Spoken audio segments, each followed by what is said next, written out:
আসসালামু আলাইকুম শিক্ষার্থী বন্ধুরা। আজকে আমরা তথ্য ও যোগাযোগ প্রযুক্তি বিষয়ের প্রশ্নটি দেখব। তো প্রশ্ন দেখার আগে মানদণ্ডটি একটু দেখে নেই। তথ্য প্রযুক্তি বিষয়টি হচ্ছে ১০০ মার্কের ৫০ মার্কের পরীক্ষা হবে। এর মধ্যে মানদণ্ড হচ্ছে তথ্যাংশ থেকে ২৫, ব্যবহারিক বা প্র্যাকটিক্যাল থেকে ২৫ মার্কের পরীক্ষা হবে। আমাদের যে পরীক্ষা তথ্য পরীক্ষা এটা পুরোটা এমসিকিউ বেসড। এখানে কোনো লিখিত প্রশ্ন ৮ টি প্রশ্ন আনসার দেওয়া লাগবে। আচ্ছা দেখি আমরা একটু। ১৫ টি বহুনির্বাচনী প্রশ্ন থাকবে আমাদের লিখিত অংশে, যার মধ্যে ১৫ টি প্রশ্নের অ্যান্সার দেওয়া লাগবে। আর ১০ মার্ক কিভাবে আসবে দেখো, সংক্ষিপ্ত প্রশ্ন থাকবে ৮ টা। এর মধ্যে ৫ টা প্রশ্নের অ্যান্সার দেওয়া লাগবে। প্রতিটি ২ মার্ক করে ৫ দুগুণে ১০। ১০ মার্ক হচ্ছে তোমার সংক্ষিপ্ত প্রশ্ন আর বহু নির্বাচনী প্রশ্ন হচ্ছে ১৫। ১৫ আর ১০ ২৫ মার্ক। আর ব্যবহারিক অংশ হচ্ছে তোমার আ ২৫ মার্ক।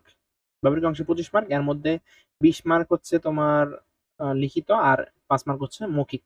যেমন যন্ত্র শনাক্তকরণ অনুশীলন এগুলো প্রত্যেক ১৫ নম্বর।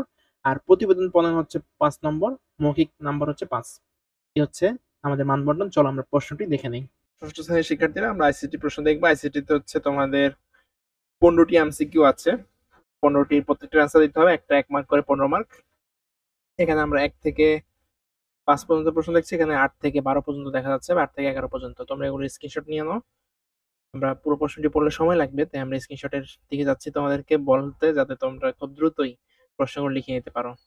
ওকে, এই সেকেন্ড স্ক্রিনশট নিলেই এমসিকিউ গুলোর কাজ শেষ। এবার আমরা সংক্ষিপ্ত উত্তর প্রশ্ন যেগুলো আমাদের পরীক্ষায় আসবে সেগুলো দেখি। আর এমসিকিউর কিন্তু অ্যান্সার গুলো আমরা দিয়ে দিয়েছি, তোমরা অ্যান্সার গুলো দেখে নাও। এই যে এমসিকিউর অ্যান্সার ১ এর ক, ২ এর ক, ৩ এর গ, ৪ এর ঘ, ৫ এর গ, ৬ এর খ, এবার অ্যান্সার গুলো দেওয়া আছে, এখান থেকে স্ক্রিনশট নিয়ে নাও। আর এখানে সংক্ষিপ্ত উত্তর প্রশ্ন ৮ টি প্রশ্ন থাকবে, এর মধ্যে ৫ টি প্রশ্নের অ্যান্সার দেওয়া লাগবে। ৫ দুগুণে ১০ মার্ক, টোটাল তোমাদের ২৫ মার্কের পরীক্ষা হবে। ২ মার্ক আ ২ মার্ক করে ৫ দুগুণে ১০। ডাটা বা ইনফরমেশনের মধ্যে পার্থক্য কি? ব্যবসা উন্নয়নের জন্য তথ্য যোগাযোগ প্রযুক্তি ব্যবহার কিভাবে সম্ভব?